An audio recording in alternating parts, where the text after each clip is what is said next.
하나님의 일, 재창조의 과정은 교회를 통해서 우리를 통해서 이 땅에 선한 일을 이루는 것입니다. 선한 일이라고 하는 것은 생명을 살리는 일인 것이죠. 예수님이 이 땅에 오신 것도 우리가 교회로 살아가는 것도 결국 선한 일을 위한 것입니다. 생명을 살리기 위함인 것이죠.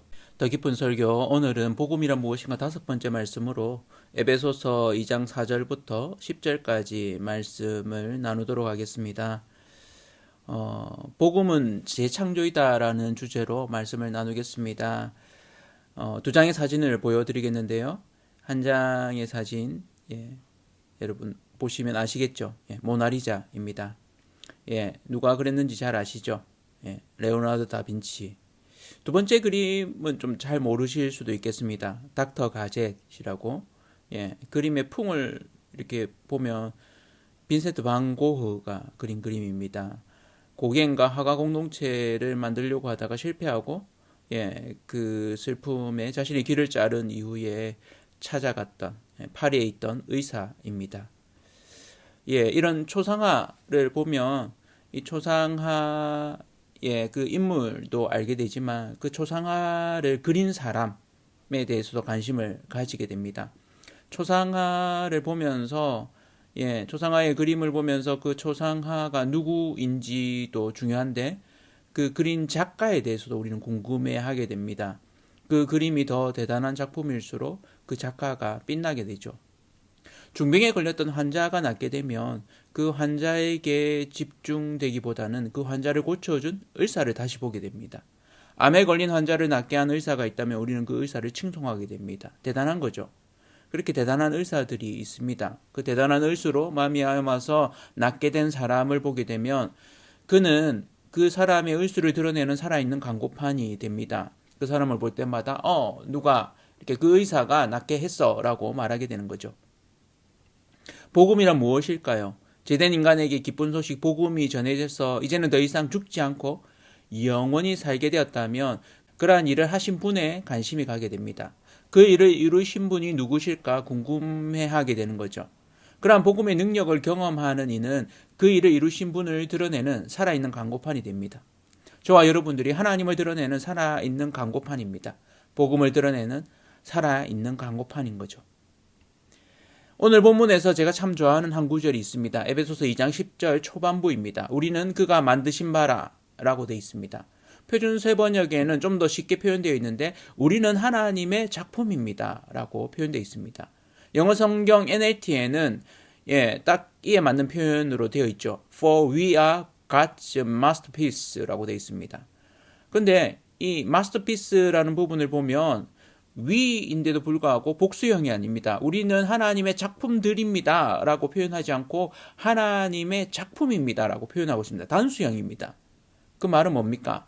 우리 제각각이 작품이 모여서 하나의 작품이 되었다는 겁니다. 그러니까 우리라는 이 공동체가 하나님의 작품이라는 거죠. 하나의 작품이라는 거죠. 신기한 것은 그 이후의 진술에 있습니다. 2장 10절 중반절에 보면 그리스도 예수 안에서 선한 일을 위하여 지으심을 받은 자니 이 일은 하나님이 전에 예비하사 우리로 그 가운데서 행하게 하려 하심이니라 라고 되어 있습니다. 이 일이 이루어진 것은 예수님 안에서 이루어진 일이고 우리가 구원받은 것이 예수 그리스도를 통해서 이루어졌다는 말이죠. 예수님이 십자가에 죽으심으로 말미암아서 우리의 죄를 대신 지셨죠. 이 일을 이루신 것이 선한 일을 위하여라고 말합니다. 그러니까 우리가 공동체로 지어져 가는 와중에 있고 그 목적이 선한 일을 위함이라고 말합니다. 여전히 진행형인 거죠. 그리고 이 일은 하나님이 미리 계획하신 일이라는 겁니다. 전에 예비하신 일이고 우리는 그 가운데 행하도록 되어 있습니다. 그런 면에서 우리는 그 하나님이 일하시는 가운데 가정 중에 있고 동력한다는 말이죠. 하나님은 예수 그리스도를 통해서 우리를 구원하셨습니다. 그 구원의 일이 예수 그리스도의 십자가에서의 죽음과 3일 만에 부활로 우리가 이제는 더 이상 죽음의 종로로 타지 않게 되었습니다. 새 생명을 얻게 된 것이죠. 영원한 생명을 선물로 받은 것입니다. 그러한 과정을 에베소서는 소상히 밝히고 있습니다. 특별히 이 일이 그리스도와 함께 그리스도 안에서 이루어진 일이라고 설명합니다. 오늘 우리가 읽었던 에베소서 2장 5절 6절에 보면 동사를 주목해서 한번 보십시오. 허물로 죽은 우리를 그리스도와 함께 살리셨고 너희는 은혜로 구원을 받은 것이라. 또 함께 일으키사 그리스도 예수 안에서 함께 하늘에 앉히시니라고 되어 있습니다. 세 개의 동사가 나오죠. 살리셨고 일으키사 앉히시니. 이 세 번의 행동의 주체는 하나님이십니다. 하나님이 우리를 살리셨습니다. 그런데 누구와 함께? 그리스도와 함께. 함께 이렇게 되어 있죠. 그리스도와 함께 살리셨고 그리스도와 함께 일으키시고 그리스도 안에서 함께 하늘에 앉히시니라고 되어 있습니다. 신기하죠? 주체는 하나님이십니다. 객체, 대상은 우리입니다. 그런데 그 일이 이루어지는 매개물이 있습니다. 함께 혹은 안에서 예수 그리스도시죠. 우리가 구원을 받게 된 것 예수 그리스도를 통해서입니다. 예수 그리스도와 함께 살리셨다는 말이죠. 그렇다면 그 전에 우리가 어땠을까요? 에베소서 2장 1절에 나옵니다. 허물과 죄로 죽었던 자들이라고 표현되어 있죠. 여기서 죽었던이라는 것은 하나님과의 관계가 끊어진이라고 볼 수 있습니다. 그는 허물과 죄로 죽었던 너희를 살리셨도다라고 되어 있습니다. 하나님과 관계가 끊어진 가운데 있었습니다. 그런 우리를 그리스도로 말미암아서 하나님과 관계가 회복될 뿐만 아니라 살리셨을 뿐만 아니라 일으키시고 이제는 하나님과 함께 통치하는 통치자가 되게 하셨다는 것입니다. 우리는 예수 그리스도를 통해 구원받았습니다. 그와 함께 그의 안에서 살리셨고 그와 함께 일으키시고 하나님의 보좌 하늘에 함께 앉히셨습니다. 이 자리 왕자의 자리입니다. 전 우주의 통치자의 자리이죠. 그 자리에 우리가 앉게 되었다고 말씀합니다. 아직 우리는 그 자리에 앉지 않았죠. 그 과정 속에 있습니다. 예수 그리스도 안에서 이미 이루어진 일입니다.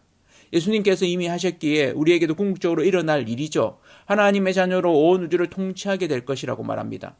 믿어지십니까? 우리가 그러한 자라는 것입니다. 여전히 우리는 지구상에 살고 있고 그저 내가 무슨 하나님의 아들입니까? 전 우주의 통치자입니까? 맞습니다. 이 사실이 믿어지십니까? 이 일을 하나님이 하신 일이라는 겁니다. 우리가 전 우주의 통치자로 세움받았다는 것입니다. 예수 그리스도를 통해서. 우리는 한 것이 없습니다. 에베소서 2장 8절에 말하죠. 너희는 그 은혜에 의하여 믿음으로 말미암아 구원을 받았으니 이것은 너희에게서 난 것이 아니요 하나님의 선물이라. 선물을 받은 것뿐입니다. 그래서 은혜라고 말하죠. 하나님이 하신 일, 은혜. 그 은혜의 일을 믿음으로 받아들이면 되는 것입니다. 받아들이는 것, 그것이 믿음입니다. 믿어지십니까? 그렇게 하신 이유까지 설명합니다. 2장 9절에 보면 행위에서 난 것이 아니니 이는 누구든지 자랑하지 못하게 함이라. 그렇습니다. 인간은 자신이 하면 쉽게 자랑하고 떠벌리는 성격이 있다는 것을 우리는 경험상으로 알죠. 금세 교만해집니다. 아무리 아니라고 해도 그러는 것이 인간임을 하나님이 아십니다. 그래서 우리가 한 것은 아무것도 없게 만드신 것이죠. 그것이 믿음입니다. 내가 한 것은 하나도 없지만 하나님이 하신 일을 받아들이는 것. 그래서 겸손해지는 것이죠. 겸손해질 수밖에 없습니다. 우리가 한 일이 하나도 없으니까요. 그저 받아들인 것뿐입니다. 얼마나 감사합니까? 우리를 잘 아시고 우리로 교만치 않게 하신 하나님의 계획입니다. 이를 통해 하나님이 하시는 일은 재창조의 과정입니다. 무슨 말입니까? 하나님이 인간을 창조하셨습니다. 아담과 하와를 창조하셨죠. 최초의 인간 아담과 하와는 하나님을 버리고 사탄의 밑으로 들어갔습니다. 그렇지만 하나님은 포기하지 않으셨죠. 회복할 방법을 고민하셨습니다. 플랜 B를 계획하셨죠. 하나님 밑으로 돌아올 수 있는 방법을 계획하신 것입니다. 드디어 예수님이 인간의 몸으로 오셔서 그것을 실행했습니다. 그렇게 하나님은 태초의 창조와는 다르게 새롭게 창조하시는 방법, 이 땅을 회복하시는 길을 여셨습니다. 우리는 믿음으로 그러한 재창조의 과정에 동참하게 되는 것입니다. 그렇다면 우리는 어떻게 이 재창조의 과정에 동참할 수 있을까요? 자, 이렇게 두 가지로 말씀드리려고 합니다. 하나는 우리가 하나님의 재창조의 과정에 동참하는 방법, 믿음으로입니다. 하나님이 하신 일을 받아들이는 것이죠. 하나님이 예전부터 가지셨던 계획, 그 계획을 실행에 옮기셨고 예수 그리스도를 통해서 이 땅이 하나님의 것으로 회복되게 하셨다는 것입니다. 만화 같은 일이죠. 이것이 성경이 말하는 재창조의 과정입니다. 하나님이 하신 일이고 예수 그리스도를 통해서 우리에게 이루어진 일입니다. 우리는 그 사실을 받아들이면 됩니다. 믿음으로 받아들이는 것이죠. 그럴 때 이 재창조의 과정에 우리도 함께 동참하게 됩니다. 우리에게도 일어나게 됩니다. 저와 여러분들이 하나님의 재창조의 과정 속에 있습니다. 어떻게 해요? 교회라는 이름으로. 2장 10절에 그렇게 말하잖아요. 우리는 그가 만드신 바라. 이 문구는 참 놀라운 표현입니다. 우리가 하나님의 재창조의 중심에 있다는 말이죠. 이 말은 그 앞구절인 에베소서 1장 23절에 이미 표현되어 있는 말입니다. 교회라는 이름으로. 교회는 그의 몸이니 만물 안에서 만물을 충만하게 하시는 이의 충만함이니라. 교회는 예수 그리스도의 몸입니다. 예수님이 머리 되시고 이에 따르는 무리. 교회는 그의 몸과 손발입니다. 손발은 머리가 말하는 대로 행동하잖아요. 머리 대신 예수님을 따르는 무리, 그리스도의 몸입니다. 그 몸은 만물 안에서 만물을 충만하게 하시는 이, 만물을 회복하시는, 만물을 화평케 하시는 그 하나님, 그 하나님의 회복이, 그 충만케 하심이 교회 속에, 우리 속에 있다고 이야기합니다. 믿어지십니까? 아멘. 믿음으로 재창조의 역사에 동참하시는 저와 온 성도님들 되셨습니다. 감사함으로 그 믿음으로 매일매일 사시는 저와 성도님들 되기를 축복합니다. 이 재창조의 과정에 동참하는 두 번째는 선행으로입니다. 2장 10절 중반절에 그렇게 표현하죠. 그리스도 예수 안에서 선한 일을 위하여 지으심을 받은 자니. 그렇습니다. 우리가 이렇게 재창조의 과정에 동참하게 된 것은 우리가 한 일이 없습니다. 그저 내어드릴 뿐인 거죠. 하나님이 하셨습니다 라고 믿는 것입니다. 그것이 동참하는 것입니다. 이 동참은 억지로의 동참이 아닙니다. 감사의 표현으로서 동참입니다. 헌신의 표현으로서 동참입니다. 그것이 바로 찬양이고 예배입니다. 이것은 바로 선한 일을 위한 것입니다. 하나님의 일, 재창조의 과정은 교회를 통해서, 우리를 통해서 이 땅에 선한 일을 이루는 것입니다. 선한 일이라고 하는 것은 생명을 살리는 일인 것이죠. 예수님이 이 땅에 오신 것도, 우리가 교회로 살아가는 것도 결국 선한 일을 위한 것입니다. 생명을 살리기 위함인 것이죠. 교회의 궁극적인 목적은 선한 일을 위한 것입니다. 우리가 하나님의 일에 동참하는 것, 하나님의 재창조의 과정에 동참하는 것은 감사의 표현으로서, 헌신의 표현으로서 생명을 살리시는 하나님의 선행에 동참하는 것입니다. 생명을 살리는 일은 사실 정말 쉽지 않습니다. 그러나 불가능하지도 않습니다. 사람이 예수님을 믿기만 하면 되는 일이기 때문입니다. 그 생명은 살아나게 됩니다. 영원한 생명을 얻습니다. 사망에서 생명으로 옮겨가게 되죠. 예수를 받아들이는 일, 예수를 믿는 일은 생명의 떡으로 오셔서 그 떡을 먹는 자에게 영원한 생명을 주시는 그분을 믿는 것입니다. 요한복음 6장 35절에 말하죠. 예수께서 이르시되 나는 생명의 떡이니 내게 오는 자는 결코 줄이지 아니할 터이요 나를 믿는 자는 영원히 목마르지 아니하리라. 하나님의 작품이 된 우리입니다.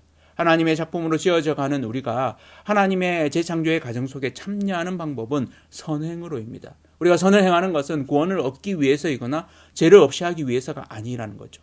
가톨릭은 구원을 위해서 선을 행하는 것이 필요하다고 말합니다. 잘못된 것이죠. 그렇지 않습니다. 구원을 받기 위해 선을 행하는 것이 아니죠. 구원을 받은 것에 감사해서 선한 일을 하는 것입니다. 완전히 다르죠. 우리를 구원하신 하나님께 감사해서 하나님의 재창조의 과정에 동참하는 자로서 하나님의 작품으로서 그 하나님의 일하심에 동력하는 것입니다. 선을 행할 이유가 분명해졌죠. 그리스도인은 하나님의 작품입니다. 교회는 하나님의 작품입니다. 우리는 하나님의 마스터피스. 하나님의 재창조의 과정 속에 함께 하나님의 재창조를 이루어가는 동력자들입니다. 이 땅에 하나님의 재창조를 앞당기는 저와 여러분들 되시기를 바랍니다. 어떻게 동참할 수 있을까요? 그 방법이 바로 복음의 능력입니다. 사람을 사랑하는 것이고 그들을 살리는 일입니다. 그것이 바로 전도이고 그것이 바로 선행입니다. 이 땅에서 선을 행하는 자가 우리들입니다. 하나님의 작품으로서 함께 선행으로 하나님의 재창조의 과정 속에 동참하시는 저와 온 성도님들 되시기를 축복합니다. 우리의 삶이 하나님의 영광을 드러내기를 원합니다. 그래서 우리가 하나님의 그 영광을 드러내는 강고판으로 살아가기를 원합니다. 우리 교회가 하나님의 작품으로서 하나님의 재창조의 과정에 함께 동력해가는 이 한 해, 그를 통해서 복음의 능력을 맛보는 저와 온 성도님들 되시기를 축원합니다.